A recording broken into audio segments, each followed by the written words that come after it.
Hello and welcome back to the channel. This video is a continuation of the Ecoflow Delta Pro Ultra install. We are installing a 7.2 kilowatt inverter, 12.2 kilowatt hour of lithium iron phosphate batteries, along with a 5.6 kilowatt of solar power. So let's get into it, shall we?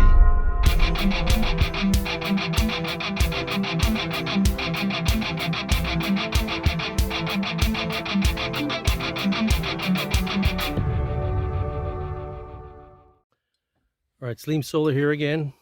So wanted you to see all the panels connected, mounted.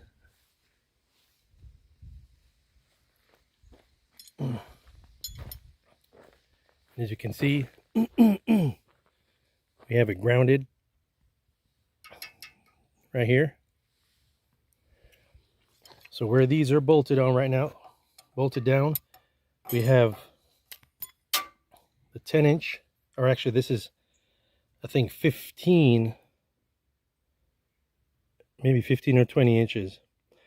So before this was put down, we put two of these to drive this into this 6x6. So there's two of these long ones, and then we have 10-inch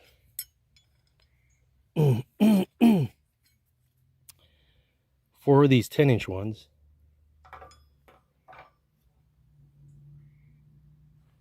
that are driven down in each of them. So let me show you.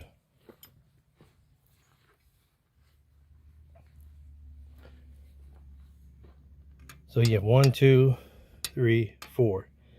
So they're driven down. So there's two of these long ones. I think they're 15 or maybe 18 inches. That driven down into this 6x6, into this 6x6 post. And then we have these 10-inch lag screws that go straight down. So we have 6 bolts total holding this. So this is not going to go anywhere. We have our connections made. So we have 10 panels in series, which gives us about 340 volts. And according to the VOC, I think it's like 35 or 36. So we're well under the 450 or the 500 volt mark for the Ecoflow Delta Pro Ultra. So we have our 10 panels, that's the negative, and we have the positive all the way up there where you see that red cable. So 10 in series, and then we have these 3 that are going to be in series for the low voltage side of the DPU. And as you can see, we have them grounded. The copper wire grounded, and we have the railing from this side grounded all the way down, earth ground, and that's driven down 10 feet. So you can see we have each panel's grounded out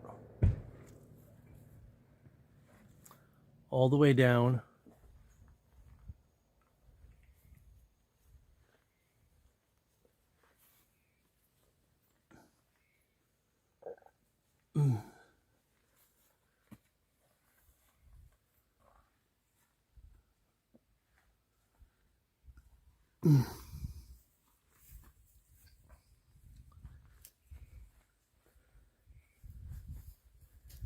And of course this one goes down to the ground. So we have the positive right here, and this is going to be the negative. So when we come back tomorrow, we will get the conduit in the ground and get the wires inside. So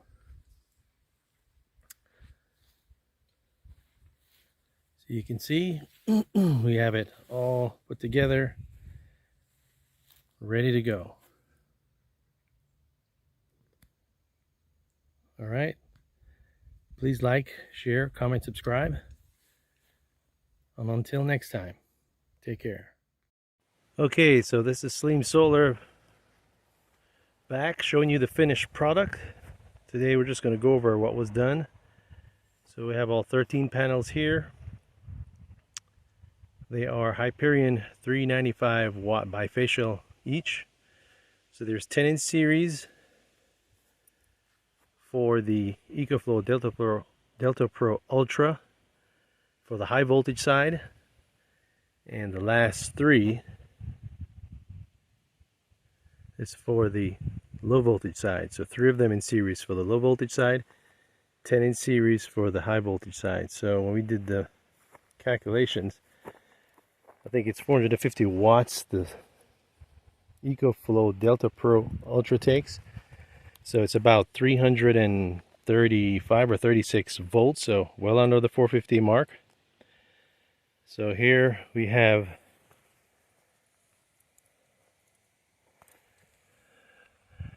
wired up for extra in case you have to do any additions or changes.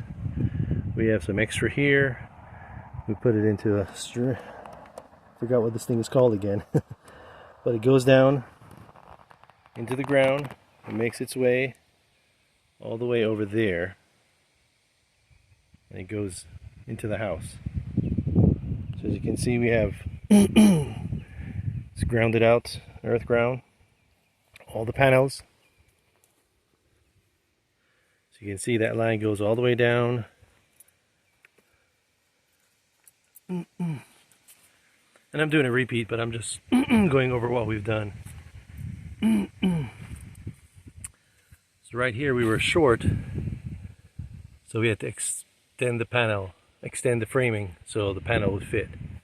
So we actually used 3 of the EG4 bright mount structures and got almost 14 panels, but we got 13.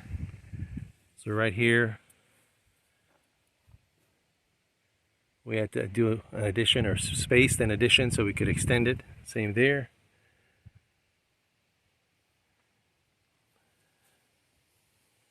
And it's grounded all the way over here. And then we ground this framing right here all the way down, as you can see, into that. And that's driven down 10 feet. So is the other. These posts, 6x6 posts treated, they're 10 feet, so they go down 40 inches into the ground. And we painted each of the base about maybe 50 inches or so with the motor oil, and then it's concreted down into the ground. And so each of these, as you can see right here, these are 10-inch lag bolts that go all the way down. And before we put this down, we had 2 of them. They're 15 inches, and we drove it down underneath this cap here. 2 of them driven down in here, and then these 4 are 10 inches. So we have 6 basically of these lag bolts, for lack of a better term, that are driven down into these posts. So these posts are not going anywhere. This is a 6x6 treated lumber that sits on these posts, and these are fastened down. Like I said, this framing is fastened down with these 4 bolts. They go down 4 inches, and then we have those 2 that are put on before these bracket, or these stands that are in the middle, that drives down and hold it. All right. All right. So okay, so here is where the conduit's done. So we went down about, I think, 18 to 20 inches in the ground that this is going down. And then the wire comes up into this conduit, it goes into that box, and goes underneath the house. Okay, here we have the DPU, 2 batteries. It's running, we're at 94%. And there is the smart home panel. And there is how we connect it into the electrical panel. So on this wall, We did not have enough space to mount it on the side over here, so this was the way to come out of the wall. Our electrician figured this would be less intrusive. We have a nice bend, then it goes straight into the home panel. And those are the circuits that we have. So as you can see, they are individual, but they have two on each one. So this is basically two circuits, 4, 6, 8, and then 10, 12. So we have one double pole breaker here. I think it's for the dryer. So there's the 100 amp that comes over from here. And in this panel we have the breaker right here, 60 amp, that feeds over to the other smart home panel. So sorry for the poor lighting, but I hope my headlight will work on my head. So this is it. One thing we want to make mention of is in the provisioning process, you want to make sure, or I should say the commissioning process, because when we hooked it up, nothing works. We had the light here, but we had an error. We call support. They say you have to go through the commissioning process. So as we went through the commissioning process, we had power here, but not on these. So you won't have power to these unless you go through that commissioning process. And then after that, it's very important that in the app, you go to the circuits and turn them on, because these won't come on by automatic. You have to, within the app, and I'll show you, within the app you have to tap on the circuits individually and turn them on. So just thought I'd point that out. It's very important that you do that, or else it will not power up these circuits and it won't work. So right now all these circuits are running off grid. I think we're in self-consumption mode. So let me get my other phone.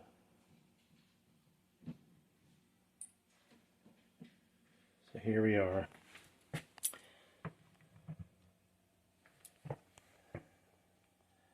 I'll try to focus here.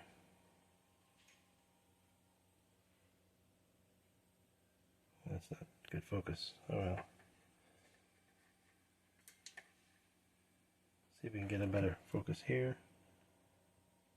So as you can see on the app, you can see we have 310 watts being used.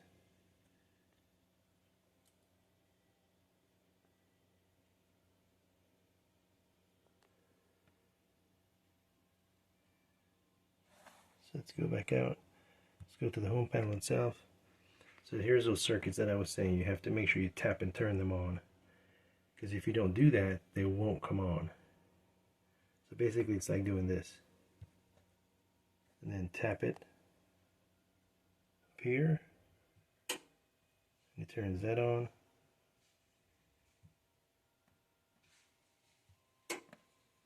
So you have to do that in the circuits, and the quickest way to get to them from here is, once you're in this main panel, you have to come up here, tap on circuits, and then you can turn them on, all the circuits you have commissioned.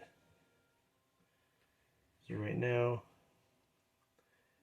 you can see that we're using 203 watts. The house is consuming straight from the batteries. And that's what we've done. I think the home has used so far.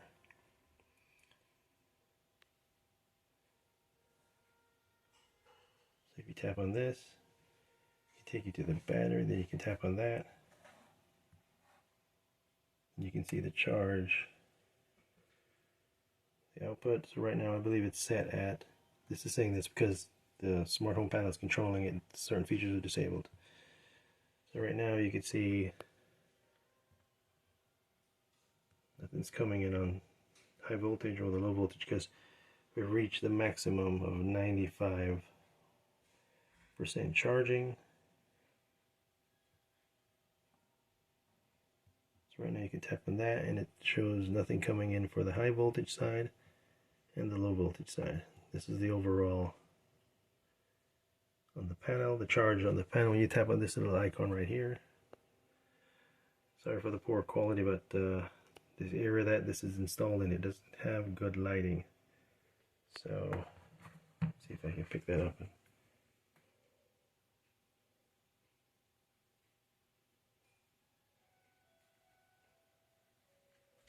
So let's tap back out of here.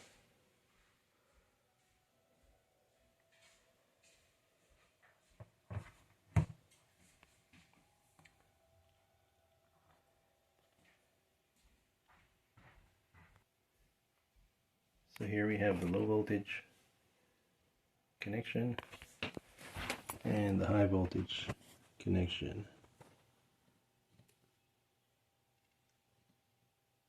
So we have both of them connected and running. So as you can see, references on the screen here. That's the low voltage icon. That's the high voltage and the low voltage. Percentage and the duration that's left. It shows it's got 2 batteries connected and how many output watts are being used right now. 60 Hertz, and of course it shows that it's connected to the smart home panel. And by the way, once this is connected to the smart home panel, these outlets won't work. So just in case you didn't know.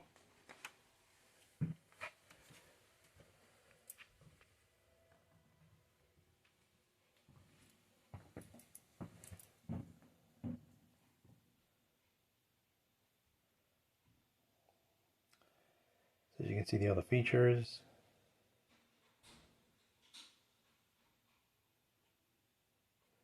So if you wanted to make a change, you would go into the wheel, little cog there. You can change your settings. You could look at circuit profile. You can set your circuits that are must-have circuits when the power goes out. These are nice to have, and then these are not priority. So these will be given priority here. And after so many times, then as the battery gets below 50%, these would turn off. So that's a good feature. Of course, you have storm guard, where when a storm's coming, once this thing is connected to the internet, it would charge from the grid and top off your batteries.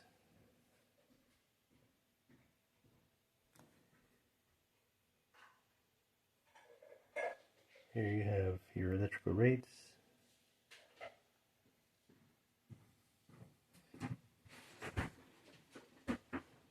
That you can set how much you're being charged a kilowatt hour.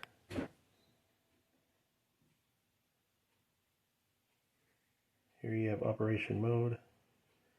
So you can set this based on backup reserve or self-powered.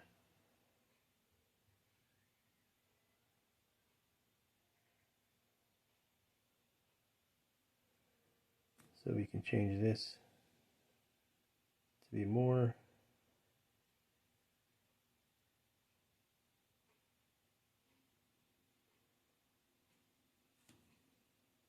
We'll try that.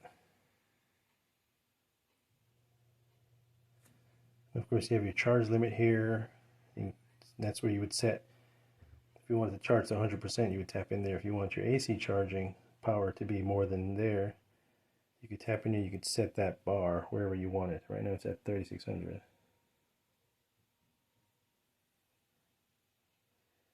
Well, you have your EPS mode.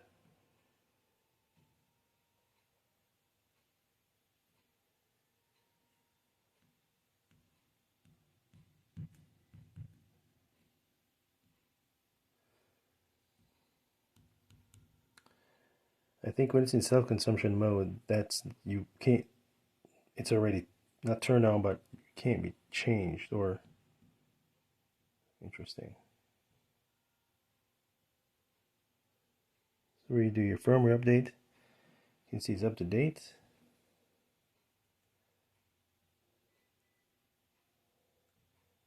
So there's quite a bit you can do in here. So I'll just go back. There it is. The smart home panel app, and I apologize for not getting it any better than this, but you get the idea. Okay. If you liked this video, please give a thumbs up. Please subscribe to the channel. Please let others know about it. And this is the end of this job for SleemSolar. Until next video, take care.